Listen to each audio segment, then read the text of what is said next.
Swaraj party Eshwaramma Yadav గారికి సంపూర్ణ సంఘీభావం తెలుపుతుంది. వారు చేస్తున్నటువంటి వారు జరిగినటువంటి ఆత్మగౌరవాలు జరిగినటువంటి దాని పట్ల ఇక్కడ తెలంగాణ సమాజం తీక్షణంగా స్పందిస్తుంది. వాస్తవానికి తెలంగాణ ఒక అభ్యుదయమైనటువంటి భావజాలం ఉన్నటువంటి వ్యవస్థ. ఇక్కడ ఎందుకో మరి బూతులు కులాలు ఈ చాలా దుర్మార్గం రాజకీయ పార్టీలను చేయడము.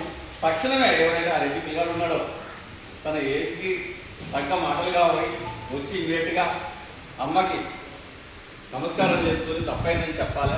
మరీ ముఖ్యంగా బాధాకరం ఏంటంటే ఇరు రాష్ట్రాల్లో సీఎంలు ఎమ్మెల్యేలు పార్టీ అధ్యక్షులు బూతులు మాట్లాడడం మొదలుపెట్టిన తర్వాత వాళ్ళకి అనుచరులు వాళ్ళ అనుయాయులు బూతులు మాట్లాడటమే రాజకీయమేమో, కులాలను తిట్టడమే రాజకీయమేమో అనేది వచ్చింది.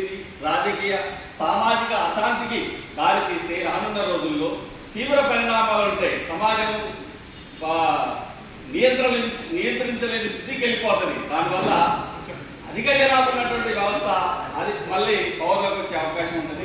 ఆలోచించి ఎవరైతే ఆ శివచరణ్ రెడ్డి ఉందో లేకపోతే వాళ్ళ అయ్యా జక్కడి ప్రభాకర్ రెడ్డి ఇమ్మీడియట్గా ఏం లేదు అమ్మ తల్లి లాంటిది పోయి క్షమాపణ కోరుకోరని పంపి క్షమాపణ చెప్పాలి. లేకపోతే అనంతరం జరిగే పరిణామాలకి ఆయనే బాధ్యత వహించాల్సి ఉంటుంది. జై స్వరాజ్ పార్టీ మీరు చేసే పోరాటానికి సంపూర్ణ మద్దతు తెలుపుతుంది. జై స్వరాజ్.